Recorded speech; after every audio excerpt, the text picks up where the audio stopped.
কিন্তু হাগ্ৰামা মহিলেৰী ছাৰে এটা পদত থকা ব্যক্তি এজনে ডাইৰেক্ট UPPLক ব্লেম দিয়াটো এইটো সঁচাকৈ দুৰ্ভাগ্যজনক। আমি কোনোদিনো এই যে এটা পদবী থকা মুৰব্বীজনৰ পৰা এনেকুৱা কথা আমি শুনিবলৈ এটা বিচৰা নাছিলো। শুনিবলৈ পাইছো তেওঁলোকে কেইবা গৰাকীও ব্যক্তিৰ ঘৰত যায় দমচম দিয়া বুলিও আমি শুনিছো। গতিকে এই শেহতীয়াভাৱে কেইবাগৰাকীও ব্যক্তি আমাৰ UPPL দলৰ একদম এক্টিভ কৰ্মী তেওঁলোকে পদত্যাগো কৰিছে, প্ৰেছ মিটতহে আমি দেখিছো।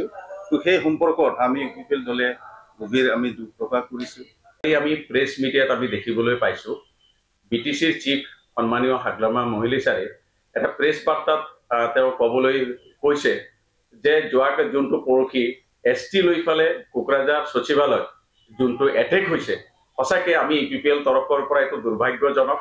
এইটো আমি কোনোদিনো আশা কৰা নাছিলো। গণতান্ত্ৰিক আন্দোলন তেওঁলোকে কৰিব পাৰে, কিন্তু হাগ্ৰামা মহিলেৰী ছাৰে এটা পদত থকা ব্যক্তি এজনে ডাইৰেক্ট UPPLক ব্লেম দিয়াটো এইটো সঁচাকৈ দুৰ্ভাগ্যজনক। আমি কোনোদিনো এই যে এটা পদবী থকা মুৰব্বীজনৰ পৰা এনেকুৱা কথা আমি শুনিবলৈ এটা বিচৰা নাছিলো। আৰু আমি ক'ব বিচাৰিছো তেওঁৰ ওচৰত কিবা এভিডেন্স আছে নেকি? যদি এভিডেন্স আছে তেওঁ কেছ দিয়ক যে ইয়াতে UPPL জড়িত আছে বুলি।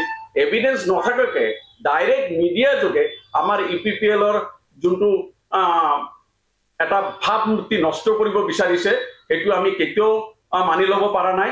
আগন্তুক দিনত এভিডেন্স নথকাকে এটা UPPL পাৰ্টিক জগৰীয়া কৰাটো সঁচাকৈ দুৰ্ভাগ্যজনক বুলি আমি বিবেচনা কৰিছো।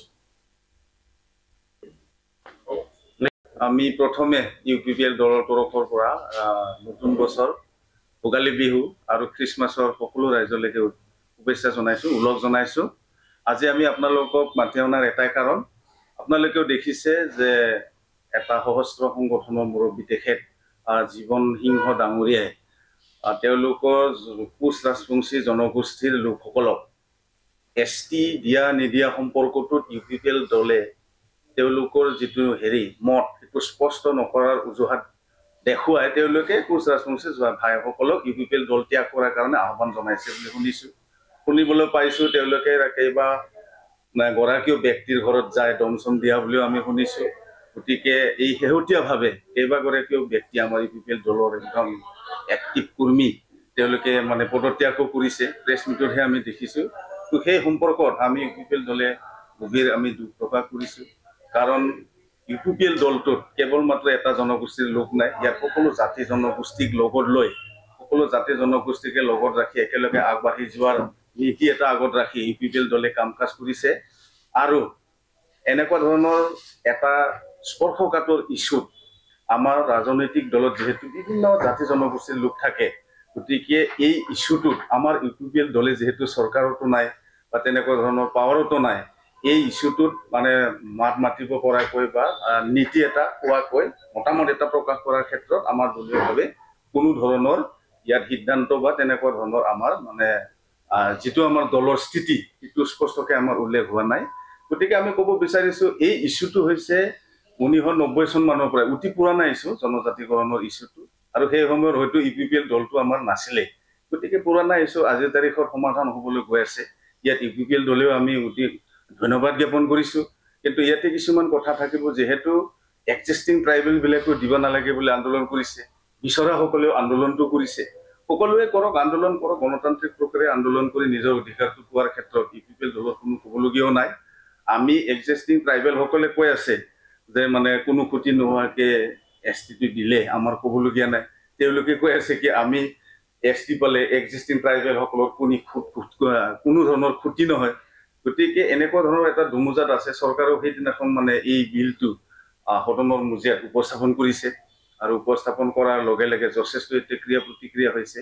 গতিকে সকলোৰে অধিকাৰ, সকলোৱে গণতান্ত্ৰিক প্ৰক্ৰিয়া আন্দোলন কৰক। ইয়াত আমাৰ UPPL দলে কোনো ধৰণৰ আমাৰ বাধাও নাই। আমি দিব লাগে দিব নালাগে আমি একো কোৱা নাই। ইয়াত জনজাতীয় লোকো বহুত আছে, ৰাভা আছে, বড়ো আছে, গাৰো আছে, অন্যান্য তেওঁলোকেও পলিটিকেলৰ বাহিৰৰ আওতাত থাকি তেওঁলোকে বিভিন্ন ধৰণৰ ব্যক্তিগতভাৱে মতামতবিলাক প্ৰকাশ কৰিছে, কিন্তু দলীয়ভাৱে মত প্ৰকাশ কৰা নাই। কিন্তু এটা আমি অনুৰোধ জনাব বিচাৰিছো, যিহেতু অন্যান্য জাতি জনগোষ্ঠীৰ লগতে কোচ ৰাজবংশী ভাইসকলৰো UPPL দলটোত বহুত অৰিহণা আছে, বহুত ত্যাগ তেওঁলোকে কৰিছে UPPL দলৰ হৈ।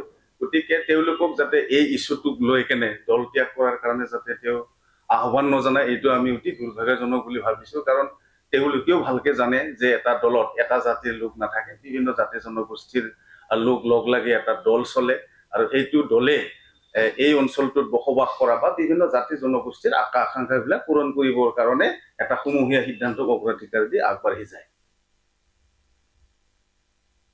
বাকী অসমবাসীকে মই আহি থকা বৰদিন লগতে ইংৰাজী নৱবৰ্ষৰ মই আন্তৰিক শ্ৰদ্ধা যাচিছো, অভিনন্দন যাচিছো। ঈশ্বৰে মানে সকলোকে সুখ শান্তি ৰাখক, বিটিআৰত এটা সুখময় মানে বাতাবৰণ হওক। আজি কেইদিনৰ পৰা আমাৰ মানে বিটিআৰত অলপ 6 জনগোষ্ঠীৰ জনজাতিকৰণ লৈ অলপ মানে জাগা জাগাত এটা মানে প্ৰতিবাদ চলি আছে। এইটোতো স্বাভাৱিক কথা। যিয়ে নহওক 6টা জনগোষ্ঠীয়েও মানে যি তেওঁলোকে আজি 30-35 বছৰৰ পৰা এটা মানে জনজাতিকৰণ বিচাৰি আছে, তেওঁলোকে পাব লাগে। অসম চৰকাৰে যে এটা লিষ্ট যে বনাইছে তাৰ কাৰণে অসম চৰকাৰক আমি ধন্যবাদ জ্ঞাপন কৰিছো। এইটো অসম চৰকাৰ আৰু ভাৰত চৰকাৰৰ কাম যে জনজাতিকৰণ কাক মানে দিব পৰা যায়। কিন্তু ইয়াতে এটা মানে মই এটা দেখা পাই আছো যে এই প্ৰমোদ বড়ো ডাঙৰীয়া যেতিয়া তেওঁ মানে নিখিল বড়ো ছাত্ৰ সন্থাৰ সভাপতি হিচাপে আছিল, তেওঁ মানে দল নিজৰ সংগঠনত আছিল, তেতিয়া মানে এটা ফুটেজ, তেতিয়াৰ দিনত এটা ফুটেজটো এতিয়াও ৰাইজৰ মাজত মানে সেই ফুটেজটো ফুটাই থাকে।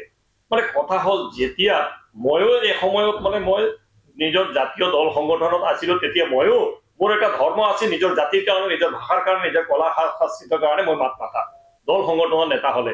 কিন্তু এতিয়া মই ৰাজনীতিক আহিলো, ৰাজনীতিত অহা মানে এতিয়া মানে প্ৰমোদ বড়ো ডাঙৰীয়া ৰাজনীতিত অহাৰ লগে লগে জাতি ধৰ্ম ভাষা নিৰ্বিশেষে বিটিআৰত বসবাস কৰি থকা সকলো জনগণক লৈ মানে উন্নয়নৰ স্বাৰ্থত মাত মাতা কাম। এতিয়া কিন্তু মই প্ৰমোদ বড়ো ডাঙৰীয়াই এই 6 জনগোষ্ঠীৰ জনজাতিকৰণ হ'ব নালাগে বুলি কিন্তু তেখেতে কোৱা নাই। তেখেতেও এটা কথা কৈ আছে যে পুৰণা জনজাতি সকলৰ কোনো অসুবিধা নোহোৱাকৈ যদি মানে ভাৰত চৰকাৰৰ সংবিধানত যদি অসম চৰকাৰৰ সংবিধানৰ আণ্ডাৰত আছে তেনেহলে দিব পৰা যায়, ইয়াত কোনো আপত্তি নাই বুলি তেখেতে মানে কৈ আছে। আৰু মই জনগণক মানে এটা মানে অনুৰোধ কৰিব বিচাৰিছো, এই যে এটা ফুটেজ আহি আছে প্ৰমোদ বড়ো ডাঙৰীয়াই, এই ফুটেজটো বহুত পুৰণা, আজি 10-15 বছৰ আগৰ ফুটেজ। যাতে জনগণই বৰ্তমান মানে প্ৰমোদ বড়ো এই কথা ভাষ্যটো কৈ আছে বুলি ভাবিব নালাগে। আৰু যিসকলে এতিয়া মানে আমাৰ ইউপিপিএল দল ত্যাগ কৰি মানে বেলেগ মানে ত্যাগ কৰিব মানে 2-4 জনে আৰম্ভ কৰিছে, যাতে তেওঁলোকে এটা মানে ভাল চিন্তা চৰ্চা কৰি থাকিব লাগিব। এটা ক্ষুদ্ৰ দল, ইউপিপিএল মানে এটা ক্ষুদ্ৰ দল, 7জন MCLA কাউন্সিলাৰ আৰু মানে 7জন মানে বিধায়ক, 2জন সাংসদ থকা এটা ক্ষুদ্ৰ দল। যেতিয়াৰ পৰা মানে এই জনজাতিকৰণ বিচাৰিছিল তেতিয়া কিন্তু এই দলটো গঠন হোৱা নাছিল।